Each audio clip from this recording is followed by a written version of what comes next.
দেশের জনপ্রিয় চলচ্চিত্র তারকা নুসরাত ফারিয়া 20 মে সোমবার নিজের ফেসবুকে একটি সুখবর শেয়ার করেন।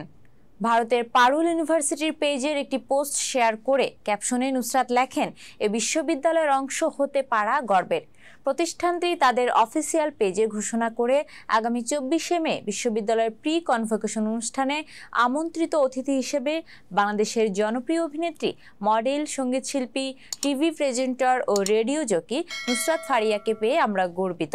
তার চলার জার্নিটা অনেককেই উৎসাহ দেবে, সেই সঙ্গে শিক্ষার্থীদের অর্জন ও সাফল্যকে আরও এগিয়ে নিতে শক্তি যোগাবে।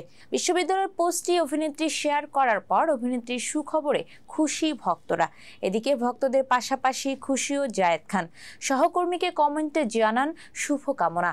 জায়েদের শুভকামনা কমেন্টে এরই মধ্যে লাইক রিয়াকশন দিয়েছেন অভিনেত্রী। কমেন্টের জবাবে জানিয়েছেন ধন্যবাদও। কিছুদিন আগে অস্ট্রেলিয়ার বিভিন্ন শোতে অংশ নেন জায়েদ ও নুসরাত ফারিয়া। তারা মজা করে বেশ কয়েকটি ছবিও শেয়ার করেন সামাজিক যোগাযোগ মাধ্যমে। সেটা নিয়েই ভক্তদের মাঝে উচ্ছ্বাসও দেখা যায় বেশ।